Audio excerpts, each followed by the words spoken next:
Welcome to Bill and Tony's Excellent Adventure in Music. Here are your hosts, Bill Fraser and Tony Sartu.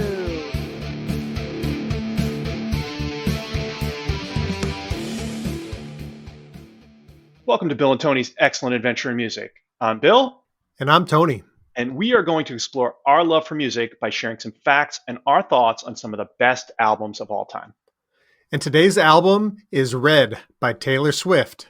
Now, I know we said last time that we were going to be doing Red and 1989, but upon further review, we decided that those two albums are two excellent albums, and it didn't make sense to jam them into one show. Our producer, overrode us on that one, right? So we got notes. We got notes, yes. We received notes, and we're only doing Red. So there you go. So what we're going to do is we're going to add just a new quick segment here. We're going to include some listener comments because we really want to engage with you folks, and we would love to hear from you. So I'll give you just some comments that we received on the Christmas holiday episode. That's an important distinction. It was the holiday episode, and that leads us to some of these comments. So Corey in Ventura, California, and John in Fort Worth, Texas, both pointed out that we left off the Hanukkah song, which was really a big miss. Yeah, I agree. I responded to Corey with, I kind of think of the Hanukkah song as an SNL skit. So that was where my mind was, but it was a good call out. We should have included it. Art in Hoboken, New Jersey, commented that Darlene Love used to close out every Letterman show at the end of the year with the, what song does she sing? We're singing Deck the Halls. There you go. Nothing like Christmas at all. Ellie from my house also pointed out that Darlene Love appeared on Zooey Deschanel's New Girl, singing a Christmas song as well. I've been binge watching New Girl, and I just watched that episode over the past week. And then finally, we have Brian and Edison, who said the diva section, how could we leave off Whitney's Do You Hear What I Hear? And for Oh Canada, what about the 12 Days of Christmas by the Mackenzie Brothers? Bill, any comments? No, I just really appreciate all of the feedback that we're getting and the engagement from people who are listening. So I think it's awesome, and we really, really love getting it, and it helps us think about things we should be including. Absolutely. So we'd love to hear from you. Again, if you're friends and family, you already know how to get a hold of us. But if you're not, you can contact us via email at bill@bntexcellent.com or tony@bntexcellent.com.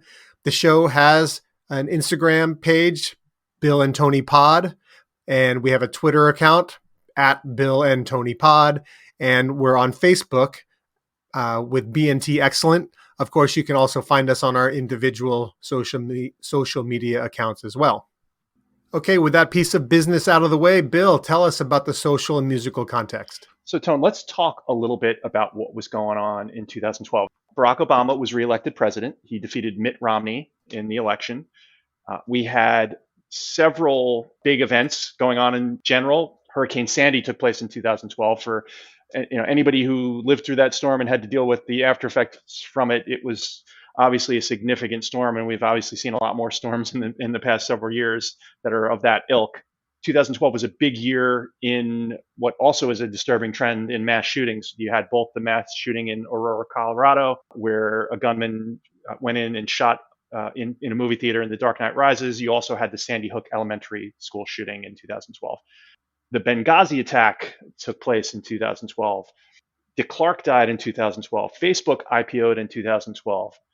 Obamacare was upheld by the Supreme Court in 2012.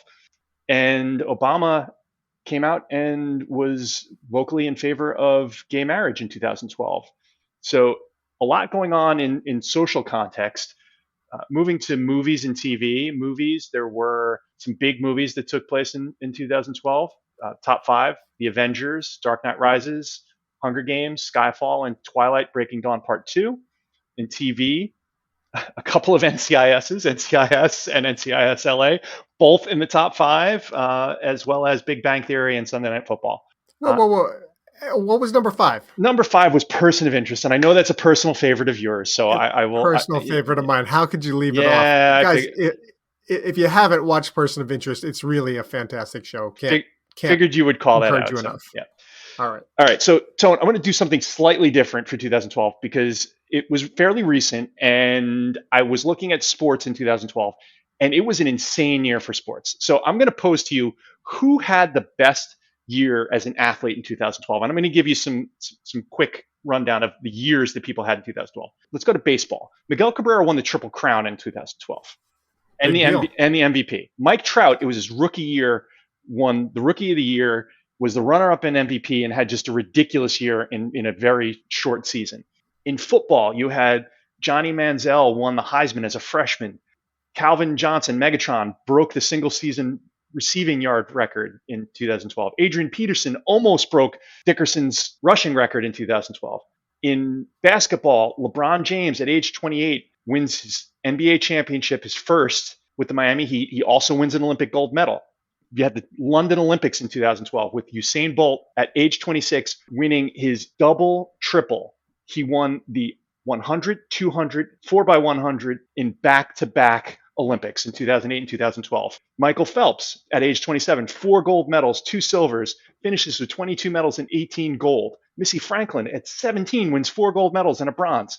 And then you've got soccer, Alex Morgan, who scored 28 goals, 21 assists, and gets the Olympic gold medal with the women's soccer team.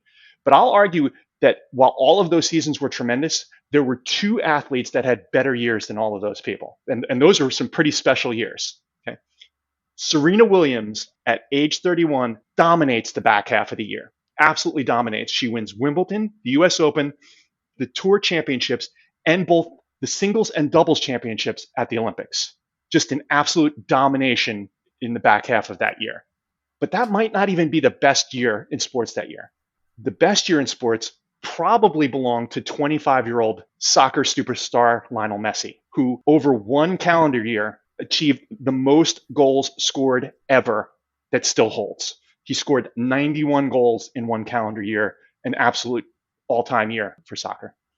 Well, you posed the question to me, and when you're running down the list of athletes here, I do remember the one that, and you'll never guess this one, but the one that really stuck out in my mind from that time was Missy Franklin blew me away in that Olympics. That was an amazing showing. Yeah, absolutely. Because not only did she win, but and not only did she set world records, but she was blowing the doors off of these world records. And again, I hadn't thought about this in 10 years, but her performance in that Olympics was absolutely amazing.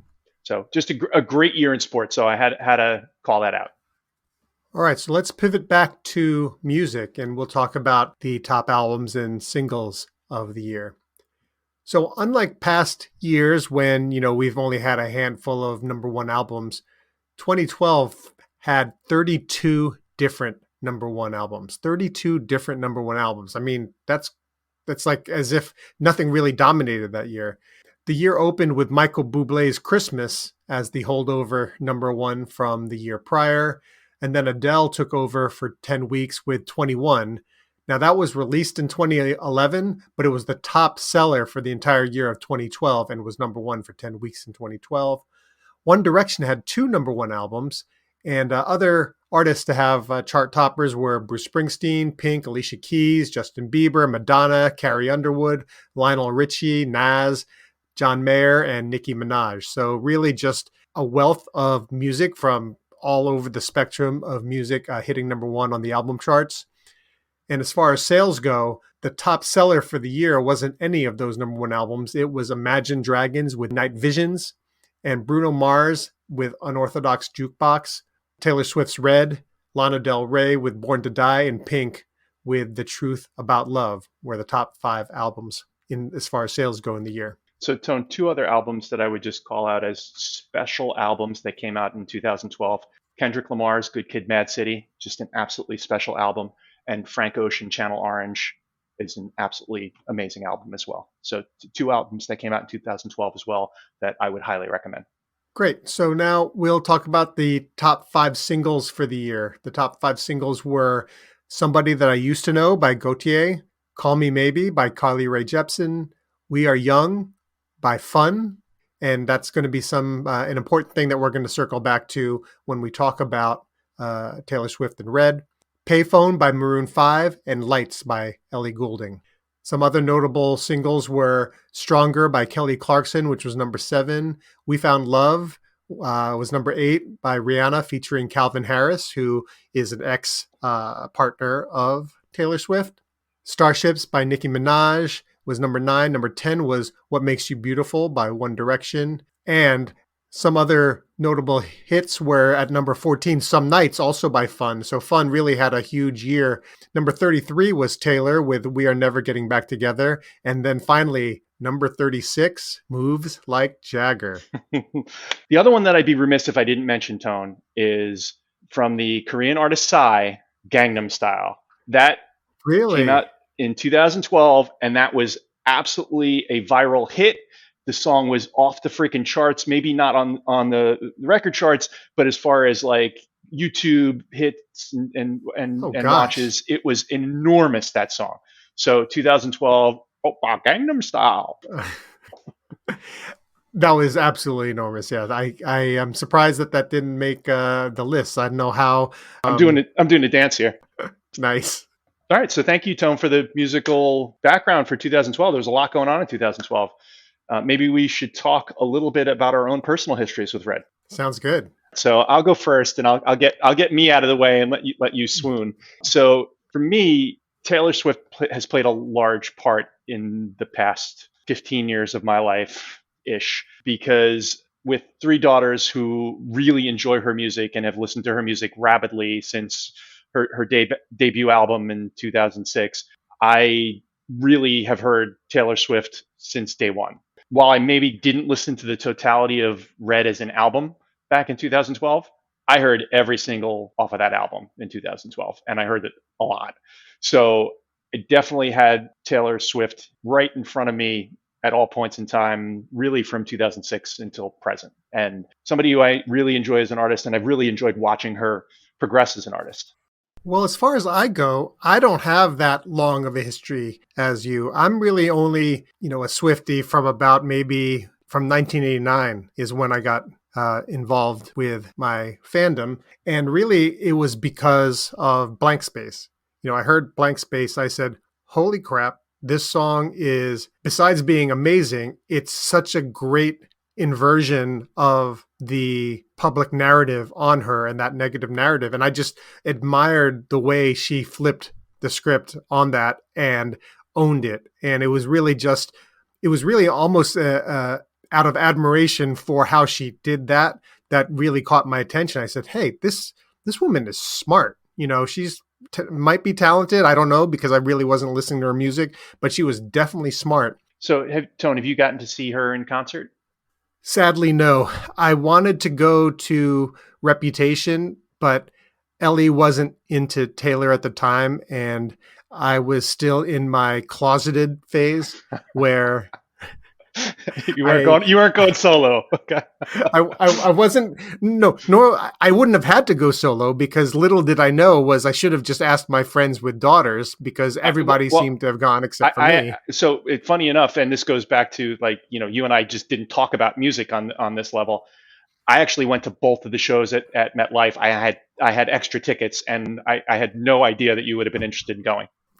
Amazing that as much as we talked, that would never have come up. Yeah, it's just comical. That still circles back to being very funny for me. Yeah. So that's my history. So now, I've really only been a fan since around 2016 or so, but just have a deep appreciation for her musically, but really personally, and just the journey that she's been on.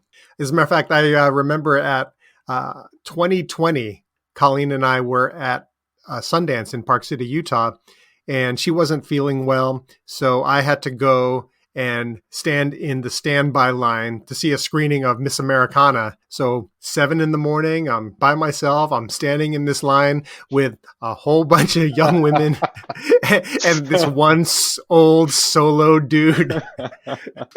But it was a great experience. Too funny. All right. So why don't we talk a little bit about the album itself, Tone? Do you want to cover the album and recording info? Sure.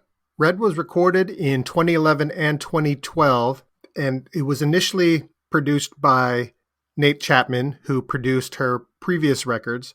And Chapman appears as a producer on 8 of the songs. And the 8 songs that Chapman works on are what Taylor calls the Nashville songs. And those were the first ones that were done, and that was what the original record was going to be.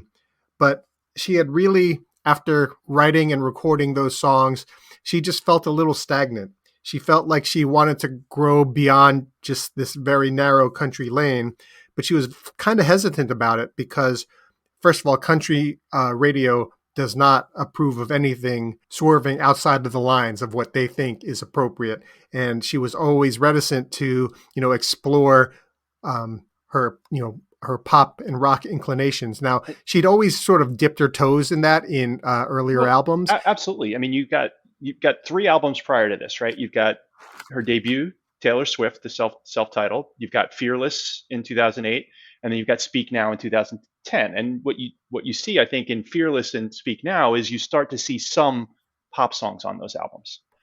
Absolutely. And that's her sort of inching her way. So she's really working her way towards where she ultimately wants to go. She felt like she wanted to make just a bigger step outside of those lanes. Really, one of the criticisms for Red when it came out and why many think it didn't win that album of the year is because it kind of flips all over the place genre-wise. If once we go through the tracks, we'll talk more about that. But, you have clearly the 8 Nashville songs, and then you've got these 8 other songs that are completely different. It is very much a half country, half other stuff album. And it's actually what I love about it. Yeah, she described it as her Jackson Pollock, her splatter paint work, and she said that that's intentional.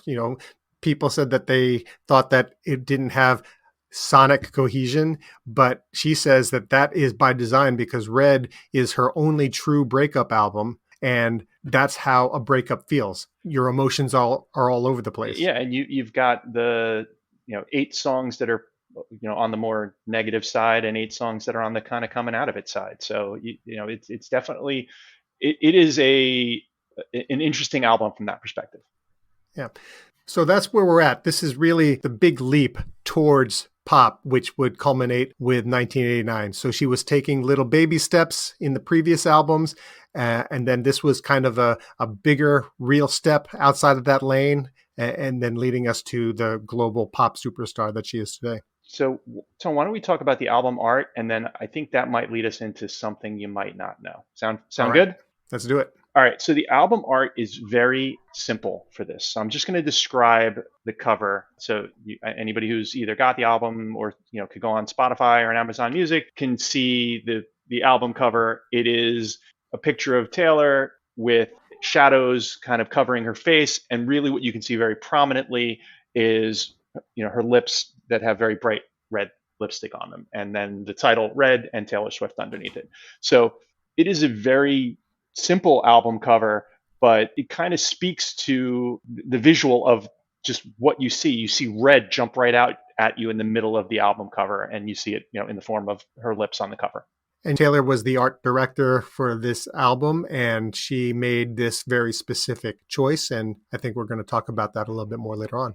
Yeah, so you don't have anything else on the cover. Why don't we move to something you might not know? And I think you and I both have some thoughts on a similar area. So if you don't mind, I can start and you fill in anywhere I missed, Tone?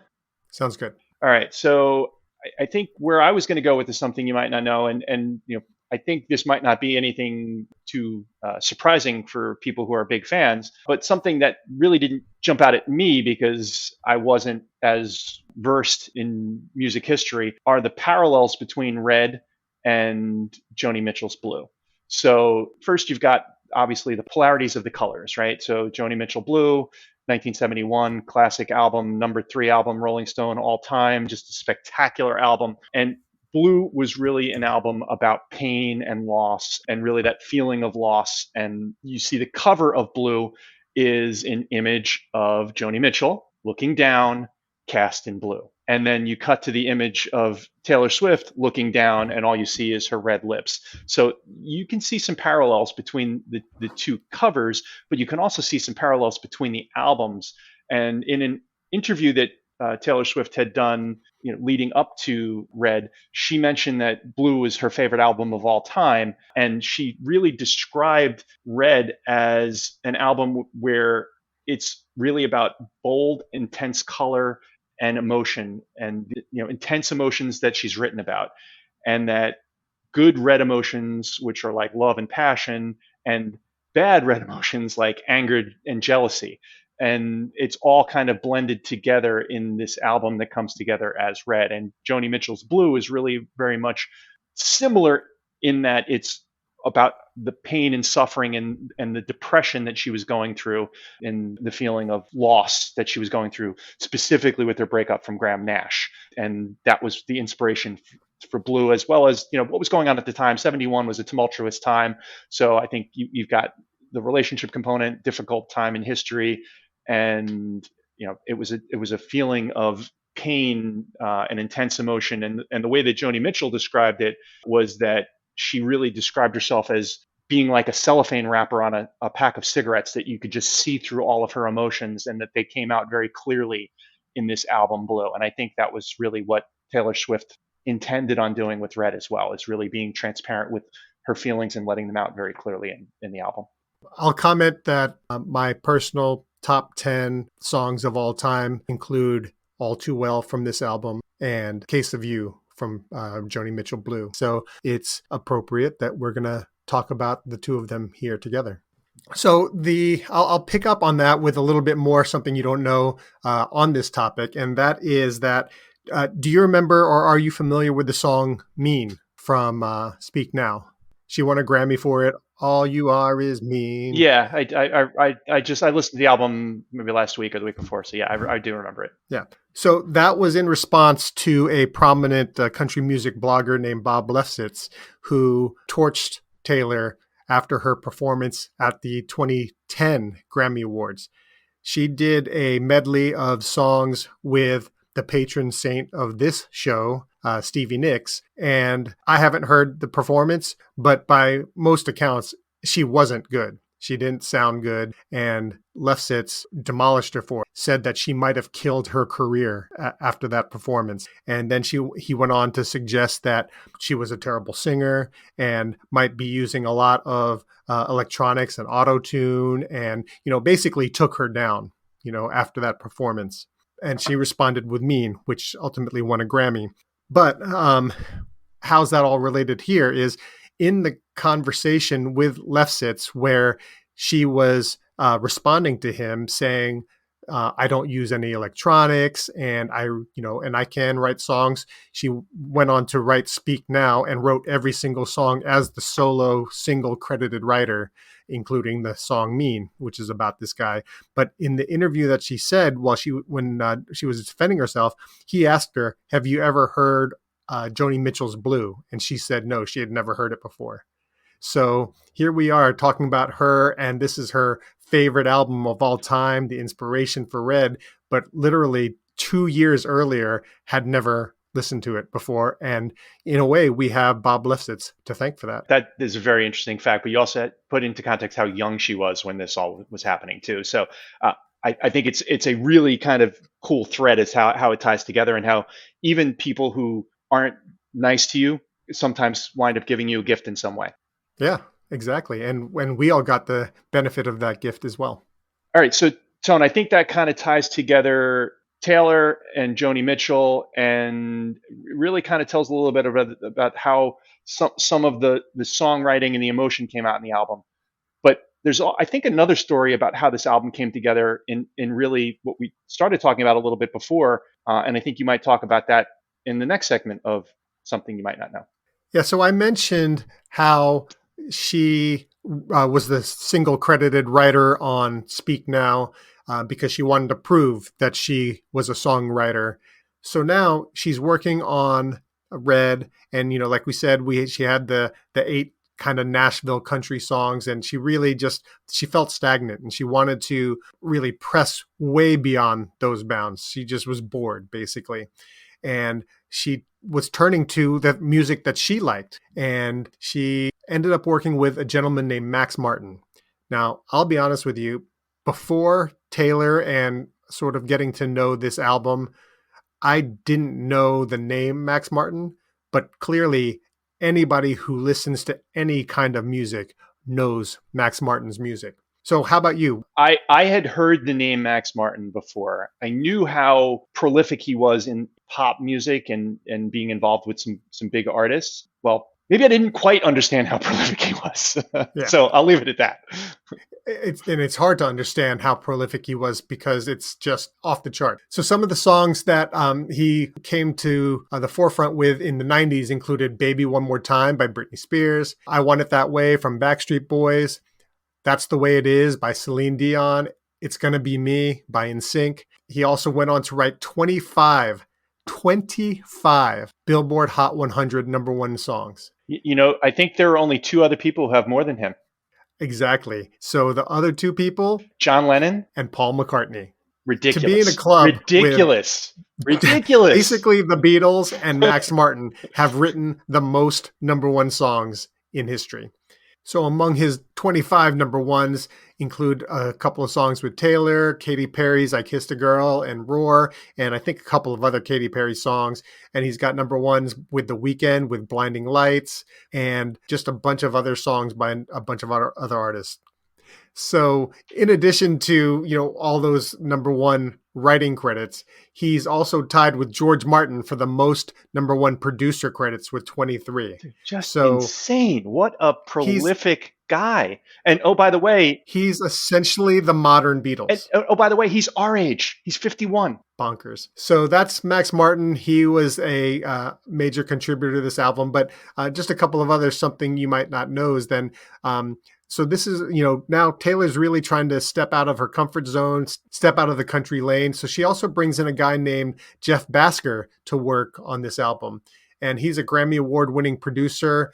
He won Producer of the Year in 2016 and was also nominated in 2013. He also won Grammy Awards as a songwriter for Run This Town by Jay-Z, All of the Lights by Kanye West, and We Are Young by Fun, and Uptown Funk by Mark Ronson. The reason why this is significant is because Basker introduces her to Fun, and Fun includes Jack Antonoff, who would go on to be a significant writer and producer with her on, I think, her last 5 albums. So getting to work with Jeff Basker on Red introduced her to Fun and ultimately led to her ongoing collaboration with Jack Antonoff. All right. Well, that was a very cool something you might not know. So thank you for sharing that, Tone. So with those pieces of business out of the way, I think we're on to the song review, right? We talk about the album tracks. We're going to go to the album tracks and clocking in at a whopping 65 minutes. And frankly, this is where moving away from that whole concept that we've talked about many times with older albums about that 45, 46 minute idea. And number one, having to be more thoughtful about the songs, but also it affects the edit on the songs too, because most of these songs are 4 or 5 minutes long.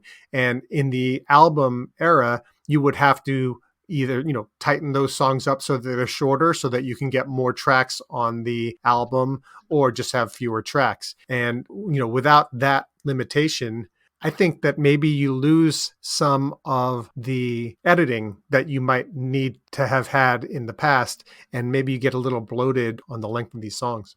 Well, I mean, she trimmed to get to 65 minutes, right? Because the original version of All Too Well was not 5 minutes. It was a lot longer than that.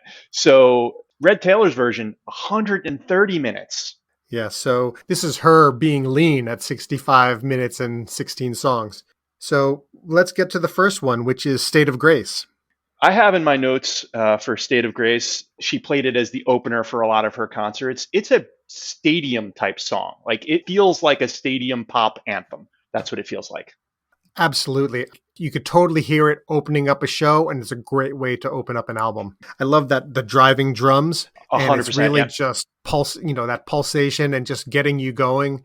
And I don't know why it's just so corny, but I love the in the chorus, the backgrounds. Whoa, oh. I just walk around and I have that in my head sometimes. I really just, really enjoy that. I'm not saying it's anything incredible, but it just gets stuck in my head. So some lyrics that I love from this one. We learn to live with the pain, mosaic broken hearts. That imagery of mosaic broken hearts is really a powerful image, and it's beautiful. I love it. All right, next up is track 2, Red. What do you have for Red, Tone?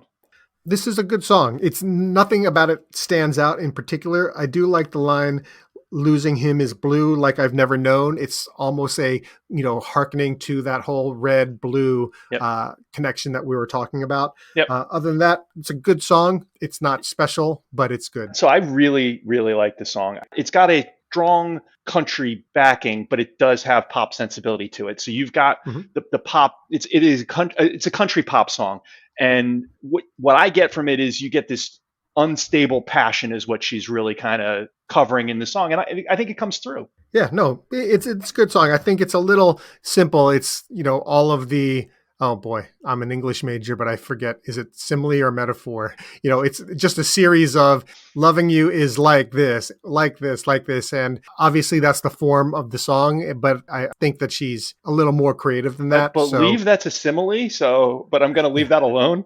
Yeah. So solid song, definitely. So now we move to track 3, Treacherous. This hope is treacherous. This daydream is dangerous. I really like this song. Again, everything on this album is about feelings. It's about emotion, and I think it comes through very strong. I love how it builds with the first 2 verses. It's just a progressive build, and then it hits you with the really heavy bass and drum in the chorus and into the end. Well, and treacherous is a strong word, right? And it evokes a really powerful imagery.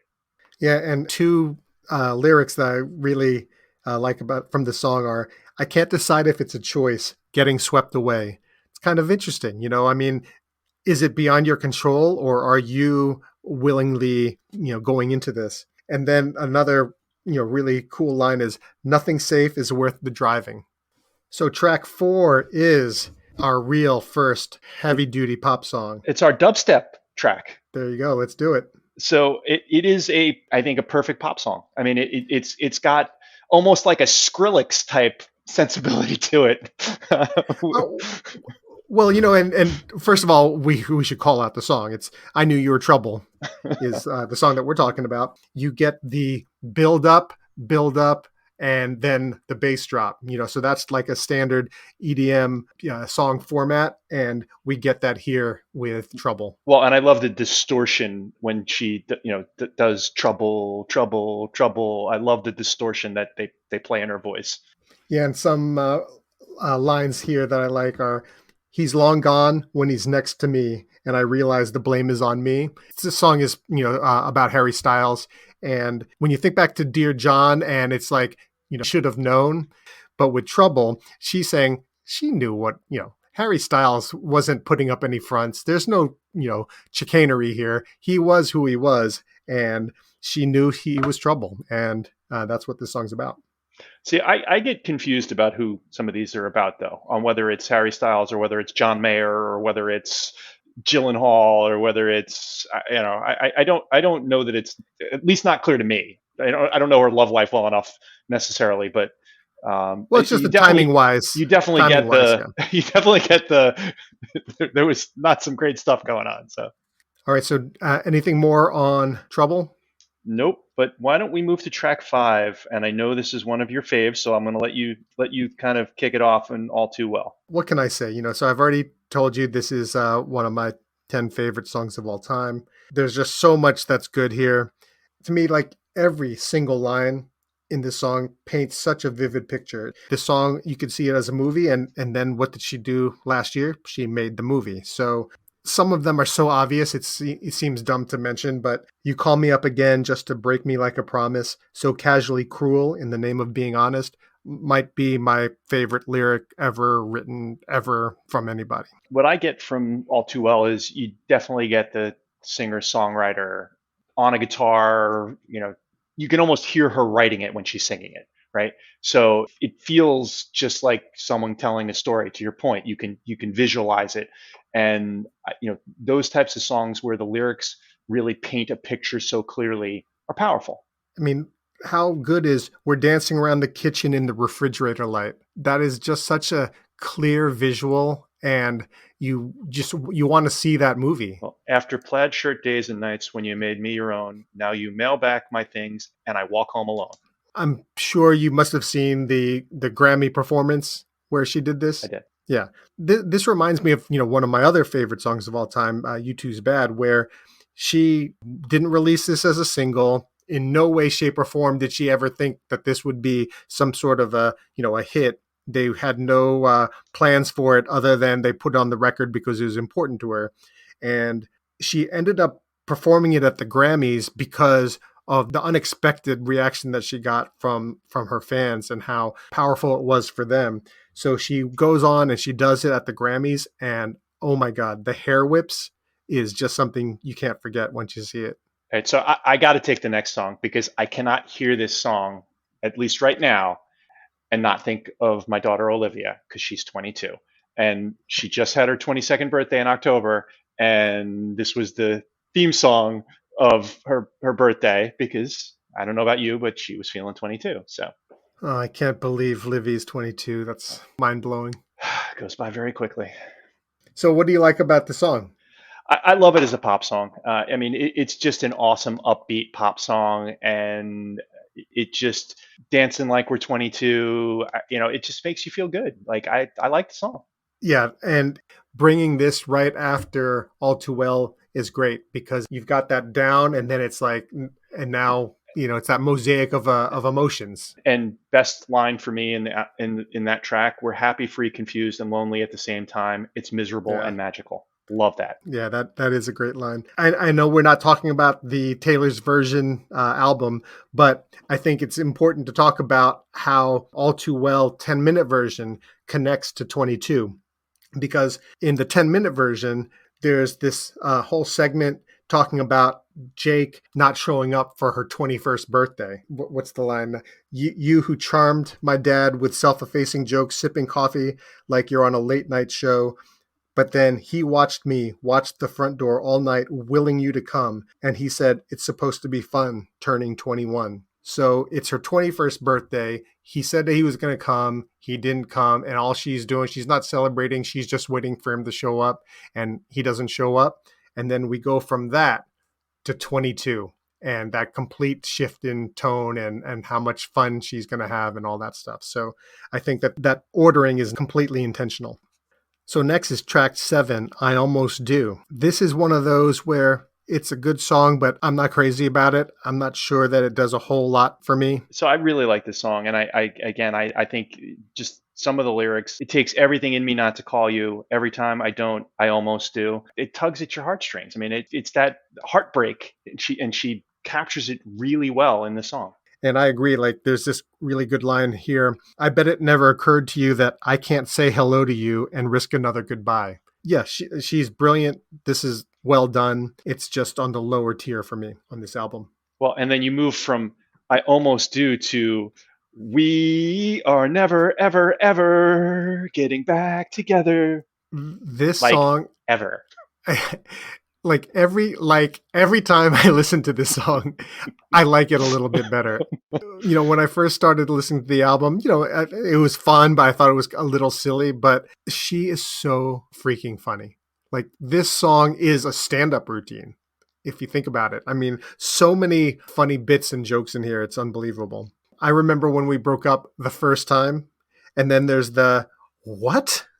Then there's, I say I hate you, we break up, you call me I love you. Well, and she was quoted as saying, so I made a song that I knew would absolutely drive him crazy when he heard it on the radio. Oh, really? Oh, that's fantastic. Like ever. Every time I love that every single time. And just what a great dig, and you would hide away and find your peace of mind with some indie record that's much cooler than mine. It's like you could just totally hear that douchey guy, And I love the voice memo from the iPhone. Like absolutely freaking love that. So he calls me up and he's like, I still love you. But it's just the way they did it with the freaking voice memo is so cool. I know. Like I was saying, this thing is so freaking funny and I love it. So next up is Stay, Stay, Stay. And I can't hear this song and not hear like commercials. Like the opening to this song, I think I've heard in about 100 different, or at least ripoffs of it in like 100 Mhm. different commercials. For me, I don't love it because part of me thinks it's almost a dig at country music in general because it's exaggerated. Like Well, I think it's she presumed it's dials up like, the yeah, it's just like this play effectively. It's fiction, right? So yeah, but it's almost like I don't know. I feel like it's almost mocking country music by the the exaggerated way that it's played twang. out, yeah. Yeah. So I struggle with trying to figure out is it like, it follows We Are Never Getting Back Together, clear pop song. And then you go into this almost tongue in cheek country song. Like the exaggerated country of it just really bugs me. Like it makes me wonder how serious she was. And then, if you think about it at the end of the song, the giggle at the end, it's almost like a joke, and I don't know. I like the track, but it's definitely a little lower on my list from the album. All right. So let's get to The Last Time. So collaboration with Gary Lightbody from Snow Patrol, definitely a powerful duet. I like the song. It's a little sad. This is the last time I'm asking you this. Put my name at the top of your list. I don't know that it's my favorite track on the album, but I like the vocals a lot on it. But I don't know that I like the story of the song. So this one has grown on me really just over the last couple of weeks listening to Red in preparation for the pod. And one line in here just really gets me. It's, "This is the last time I'm asking you why you break my heart in the blink of an eye." And I don't know, it's just the way it's performed, and it's a great lyric, and the way it's performed is really sad, and I really like it. So supposedly the song was written and recorded in just 9 hours. Oh, written and recorded in 9 hours. Wow, that's pretty wild. So Lightbody said she works really fast. She's extraordinary. We actually did that song, wrote it, and recorded it in a day. And that's the version that's on the record. That's pretty amazing. Do you want a bonus something you might not know? Oh, give it to me. Taylor has 3 cats. Are you familiar with them? I know she's got cats, but I don't know their names exactly. So her cats are named Olivia Benson, named after Law and Order SVU character played by Mariska Hargitay, Benjamin Button, and her number 1 cat, Meredith Grey. She's a huge Grey's Anatomy fan. Snow Patrol Chasing Cars is kind of like the unofficial theme song of Grey's Anatomy. So this was really her way of showing her love for that show. Okay, so what's next? Track 11, Holy Ground. And I get upbeat country pop. For sure. And I'm stealing this from a pod that I listened to on The Ringer. It was every single album, Taylor Swift, and they go through in depth every single album. And this observation is one that I kind of intuitively knew, but didn't really have in my head. But it sounds very similar to State of Grace, and in fact has the same chord progressions. So, and is kind of in a similar style. So it's almost like a pairing with State of Grace. And I was looking through track lists from the Red tour, and she tended to open the show with State of Grace and Holy Ground together. So it's almost like an A and B for those songs. So I think in a way it's kind of redundant. It's still really good, but I'm just not sure how necessary it is. I definitely like the track. It's again maybe not my favorite on the album, but I definitely enjoy it. All right. So then let's move on to, what is it, number 12, Sad, Beautiful, Tragic? Oh, it's all about loss. Very wistful, very sad. Well, that's your jam. So why don't you Yeah, not my. take it away? Yeah, not my song. Like this is one that's just a little too blue for me. I like melancholy, but this is just too sad. Yeah, so to continue to steal pod that I was listening to, again, this is something that the second it clicks in, you completely hear it, but it's Fade Into You by Mazzy Star. So go back, listen to this song and Fade Into You back to back, and you'll be hearing very similar songs. So yeah, it's a little too sad for me. There is a line here that I really liked, and you've got your demons, and darling, they all look like me. So, kind of a cool line, but the song's just a little too sad, and, really not one that I'm not sure how necessary it is for the album. Well, next up is the Lucky One, track 13, Lucky number 13. All right, so let's get to it. Any thoughts? So it's kind of a mellow pop song, and maybe for me it's the one that I just feel is almost out of place on this album because it just seems like it doesn't tie together as well. Like I don't feel the tie with this song. It's kind of thematically different, but some of the backstory maybe will make a little bit more sense. So this song is rumored to be inspired by Joni Mitchell, and not necessarily about her musical style, but her life and how she, was a major star, and then she kind of disappeared for decades.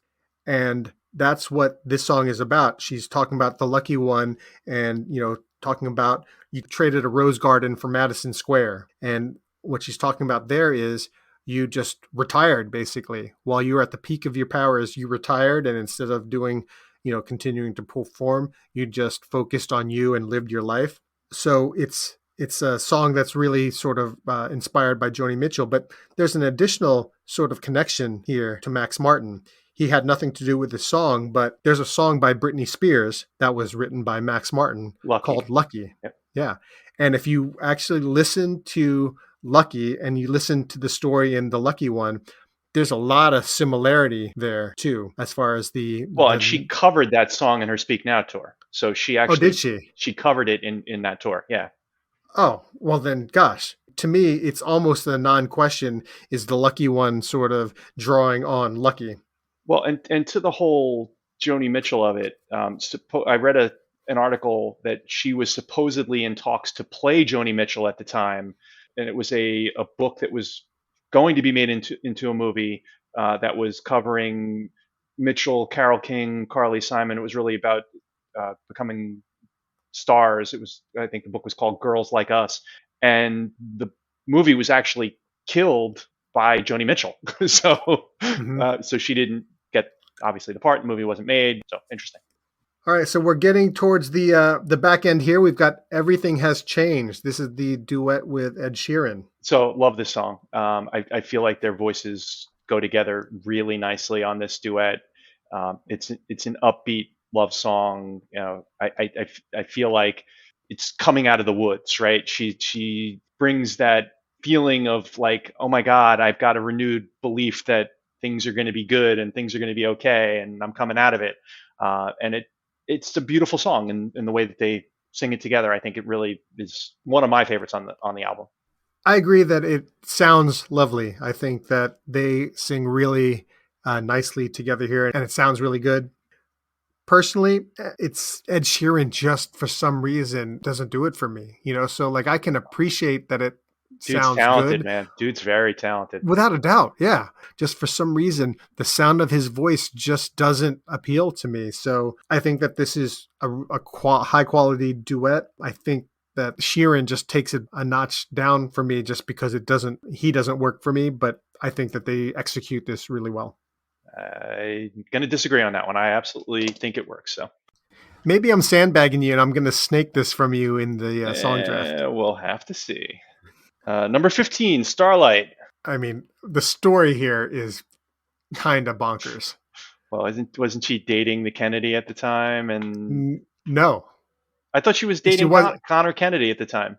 Not at the time. No, so the timeline, as I understand it, goes like this. She, just likes old things and likes to look at old photos and stuff. And she was, going through some old photos, and she saw this picture of Bobby and Ethel Kennedy when they were 17.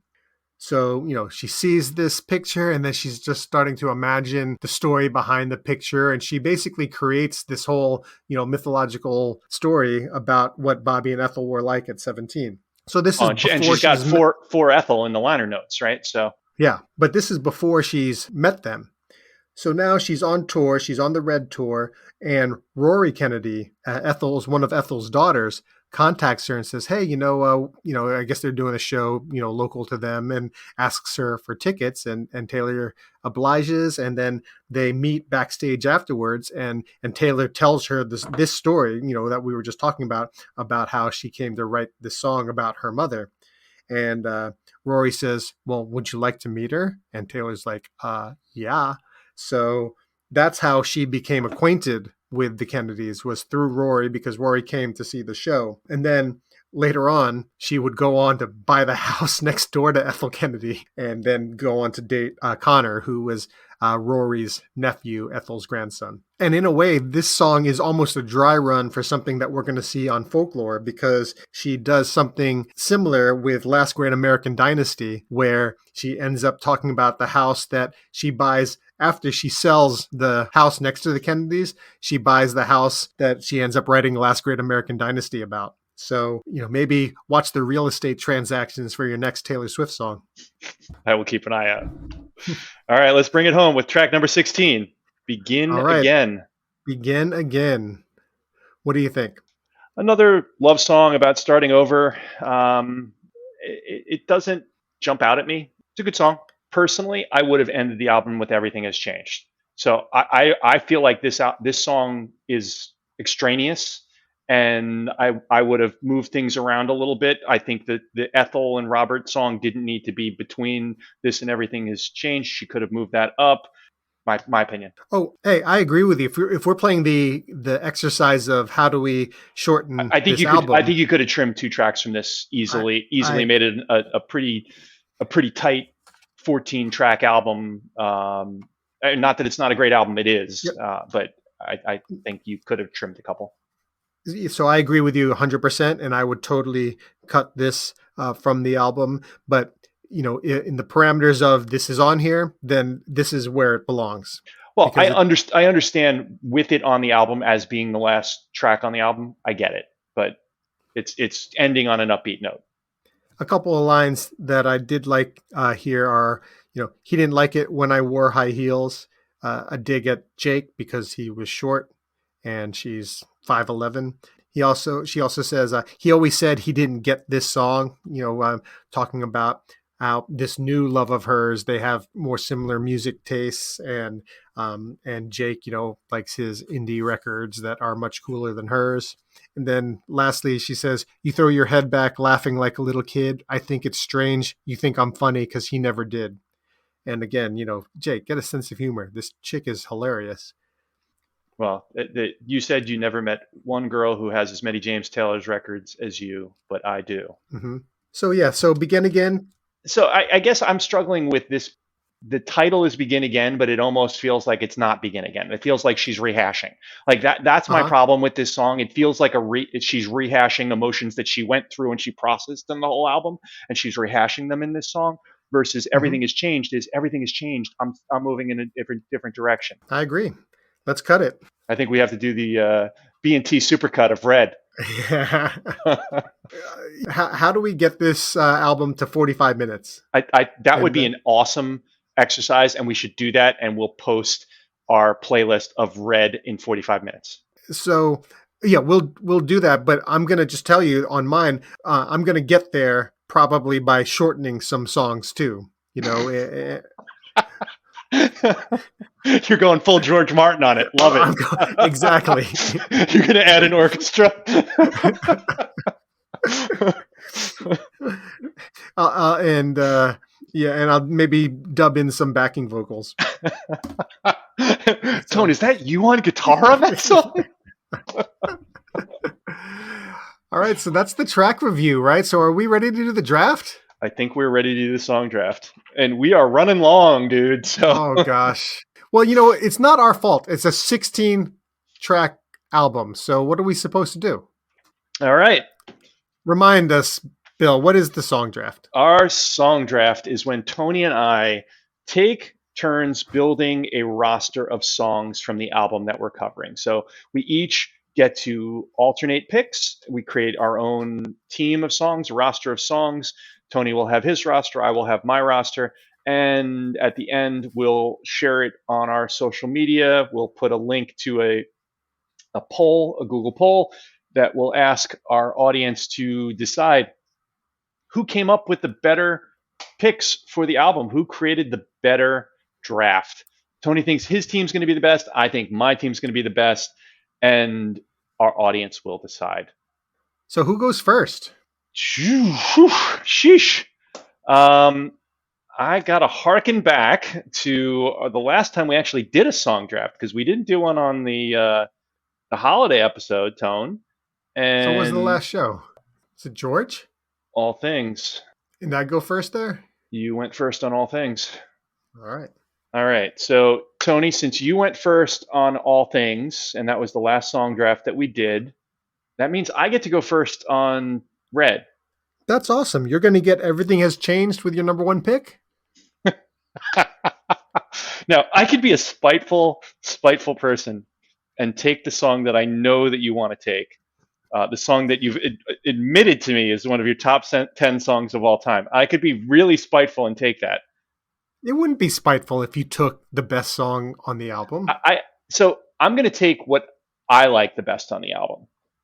And All Too Well is probably my 1B on the album. So I like the song. I think it's a great song, but I'm going to go with the more upbeat, fun song, and I'm going to pick We Are Never Ever Getting Back Together as number one.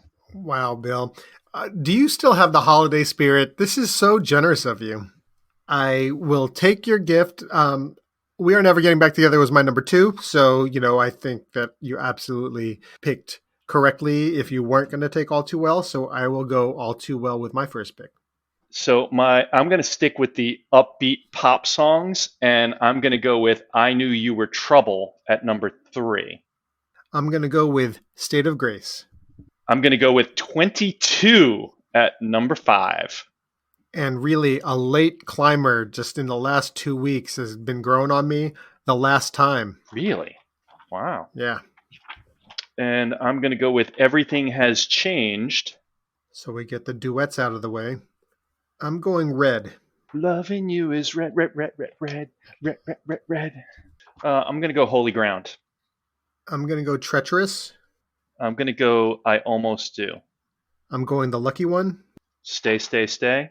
Starlight. I will go Begin Again because I don't like Sad, Beautiful, Tragic. Yeah, these were my bottom two in that order. Those would be the two songs that I would probably say are my bottom two as well. Yeah, 100% my bottom two. All right, so let's do a quick recap, Tone. So I got to go first with We Are Never Getting Back Together, followed by I Knew You Were Trouble, followed by 22. Then I went to Everything Has Changed.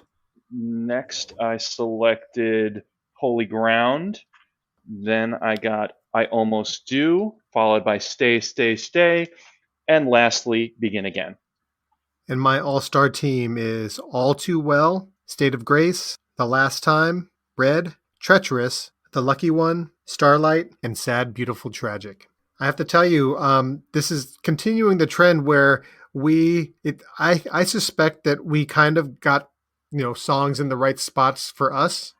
I loved what I got, where I got it, and the ones that you got were songs I would have taken later. So I think that we just kind of look at this album a little differently. I think we worked around each other on this one. Yeah, I think we look at this album a little differently. I definitely appreciate some of the songs you picked. I mean, I think, again, All Too Well, I completely understand how that might have been the right choice, but I picked the song I like better. Sure. And I would have picked that one next. So basically it's, you got the one that you like better. You didn't get it too early. You just got it, the one that you like better. So yep. Staying true to yourself. All right. So Tone, I think that wraps up our song draft. So why don't we go to final thoughts, and I'm going to let you kick off final thoughts. Long album. So I'll be quick. Love this album, and just the appreciation that I've gained for some songs that I didn't really listen to a lot before has been an absolute gift. I like almost the entirety of this album a whole heck of a lot more than I did beforehand. I agree with everything you said, especially the fact that sitting with and listening to the whole album is such a great experience. And I think that's the thing I've taken out of doing this podcast and doing the whole listening to the Rolling Stone 500 albums. It really is so enjoyable to listen to an album as the artist intended to give it to you, right? So from track one to the end of the album, the way that it's laid out, the story that they're trying to tell, how they knit the album together, I think Taylor Swift does a really masterful job of doing that on all of her albums. And while some people might feel that this album is a bit disjointed, as you mentioned before, with the country flair for some of the songs and the pop sensibilities and kind of alternating genres on some of the other tracks, I feel that this album as a whole comes together really, really well. And I really, really love it. And when we talked about doing a Taylor Swift episode, you and I kind of argued around whether we should do Red or whether we should do 1989. And I'm going to tell you that they're both great albums. So I have them both on my own personal top albums list. I think they're both just tremendous albums. I actually rate Red as a higher rated album. I think I like 1989 for different reasons than I like Red. But listening to it for the past 2 weeks solid and really trying to dig into the tracks, I have a completely new appreciation for this album. And I think, well, let me say it this way. I'm really glad that we chose to do Red as a standalone album for this podcast. And, For sure. And I really love this album, and I love that Taylor Swift re-released her own version of it and just gave us more music to listen to, which is just brilliant. I'm looking at my notes, Bill, and it occurs to me that we didn't cover where this ranks on the Rolling Stone list at the top of the show like we normally do. We did not, and it did make the 2020 list. It's a newer album. It did not make the 2012 list because obviously it came out in 2012. Just came out, yeah. It did make the 2020 list. It was number 99 on the 2020 list. And where is it on your list? So, as I mentioned before, I actually have both this album and 1989 on my top albums list. I rank this album as my number 44 album of all time. So it's I think it's just an exceptional album to crack my top 50. I think it's really a great album, and I think it's very well done. All right, folks, that wraps up another episode of Bill and Tony's Excellent Adventure. We look forward to our next episode when we go really 180 degrees and talk about Led Zeppelin 4. One of my favorite albums. Absolutely love it. Can't wait.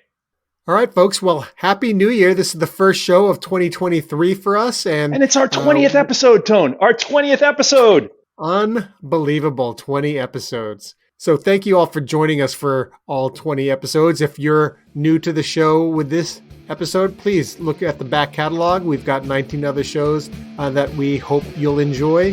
Happy New Year, everybody. We'll talk to you next week.